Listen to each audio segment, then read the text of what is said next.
ხოლო მხოლოდ 3 ფეხბურთელი ცოცხალ კედელში, ცოტა უცნაურია, მაგრამ ნახოთ რუსის ეს ჩანაფიქრი გაამართლებს თუ არა დარტყმა. გარის მიმართულებით და გაიხსნა ანგარიში.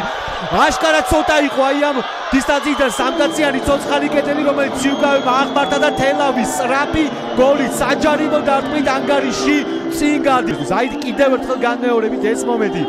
გადაავლო ცოცხალ კედელს და ეს დარტყმა იყო ასაღებთა კატეგორიაში, მაგრამ სიუკაევი შეცდა. ვერ გაიჭიმა ბოლომდე და საბოლოო ჯამში ფირუზ გაბიტაშვილმა შეახია კარის ბადე და აი ასე ულამაზესი საჯარიმო დარტყმით დააწინაურა თელავი. 1-0 მძიმე სტარტი გაგრასთვის. თუმცა ჯერ შევჩენკომ გადაარჩინა პუნქტი, ხოლო შემდგომ თუ არ ვცდები ეს ფეხბურთელი ცნობილაძე უნდა ყოფილიყო ბორჟესის დარტყმა და არა გოგიტაშვილმა უпроსორად სამტრედია სპაირი ბონუსის იონი. ნულოვანი პრე გვაქვს აქ. მანამდე შანსი გაგრას. ზოიძე შეიწია სიღრმისკენ, ცინცაძე კიდევ ერთი გადაცემა ვანდერსონი. გოცირიძე, დარტყმა გარის მიმართულებით კვლავ შევჩენკო. ეს ეპიზოდი ბორჟესის ჩაწოდება არანაირი თამაშგარე. სწორედ ჭავჭანიძე იყო აქაც მოქმედი პირი. შემდგომ გოცირიძე, ხო არ ვიცი, რთული გასარჩევია, რომელიც მოედახს. კარგი შანსი მასპინძლებს პარკინაშვილი შეიძლება დარტყმა გარის მიმართულებით. რაღაც სანტიმეტრები დააკლდა გოლამდე. აქსიუკაევი უძლური იქნებოდა ფაქტია. განმეორებით ეს ეპიზოდი პარკინაშვილი გაიხედა მარჯვნივ, არ გააკეთა გადაცემა, პასი საჯარიმოში გააკეთა და ეს აღმოჩნდა გაამართლებელი.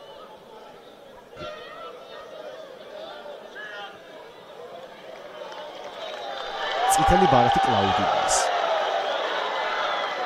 ცნობილაძის გამორბენი დარტყმა გარის მიმართულებით და სიუკაევმა აუხო. რა რთული პენალტი მოიგერია არსენ სიუკაევმა და თავისი შეცდომა გამოსყიდული აქვს. ნახოთ. ნელი გამორბენი არ იყო იდეალურად შესრულებული პენალტი, მაგრამ სიუკაევმა ძალიან რთული ბურთი მოიგერია. ამის თქვა შეგვიძლია თამამ ფეხი ხაზზე ქონდა. წესების სრული დაცვით გააკეთა ეს ყოველივე რუსმა მეკარე. მარცხენა ფლანგი უნდა დატვირთონ, ახლა გასაგებია თელაველებმა. კარგი გაყოლება, გაბიტაშვილის ჩაწოდება, გატარება, ეს კარგი იყო. დარტყმის დროა და მაინც გავიდა გოლი. მაინც გავიდა გოლი თელავი. ორბურთიანი სხვაობი წინ არის. ინიგო მარტინის გოლი ვნახეთ კიდევ ერთხელ.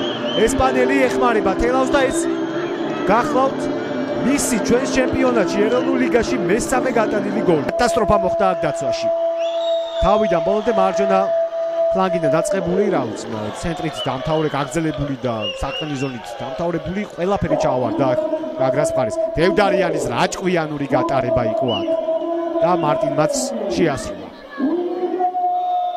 უდიდესი ნაბიჯი წინ 3 ქულისკენ და სამშვიდობო ზონისკენ. აი ასე ემოციურად აღნიშნა. ნუ ფირუზ გაბიტაშვილი ამ მომენტშიც თავარი მოქმედი პირი იყო. მოდ ბევრი შანსი მიიღო გიორგი ონიანის გუნდმა. აი ეს მომენტი ბორჟესისა. პასი უნდა გაეკეთებინა გოცირიძეზე. არ ვიცი აქ. მე გოისტურად იმოქმედა.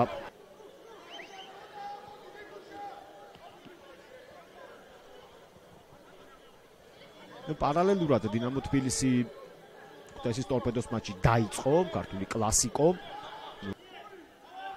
ნიკოლოზ ბაშელეიშვილი ძალიან ბევრს მუშაობს, პრაქტიკულად ყველგან არის თელავის ნახევარმცველი სიუკაევი, აგდებს ბურთს კუთხურზე.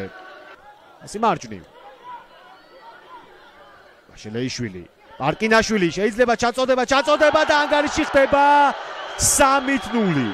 დაჩი ცნობილაძემ პენალტიდან ვერა, მაგრამ თამაშიდან მაინც მოახერხა გატანა. გამანადგურებელია უკვე ანგარიში. სასწაულიღად გადაარჩენს გაგრას. ესეთ სანახაობა შემოგთავაზა გუნდმა. ლიგაში წესიდარიგით ადგილის განაღდება არ უნდა გაუჭირდეს. ნუ აქ ჯერ ბაშელეიშვილმა, შემდგომ პარკინაშვილმა ძალიან კარგად გაამწვავა, ბურთს არ გადაუკვეთავს. პირითი ხაზი და ანგარიში 3-0. აქსიუკაევის განლეობა ნამდვილად არ არის ამ გოლში. შორიდან დარტყმები. ასე გააკეთა პარკინაშვილზე. პორფირიო თამაშობს. დარტყმა კარის მიმართულებით და მეოთხე გოლიც გავიდა. ანდრია დევდარიანს ისეთი მატჩი ჰქონდა, იმსახურებდა ეს ფეხბურთელი ერთ გოლს. თავისი გოლი დევდარიანმაც გაიტანა.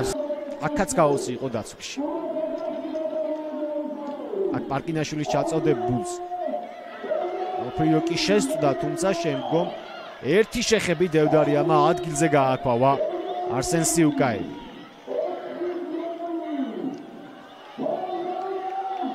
მაღლესი დონის შესრულება დევდარიანის ავტორობით. ფეხებს შორის გაუტარა დამბურთი პორფირიოს და პორფირიოც ასე განრისხდა.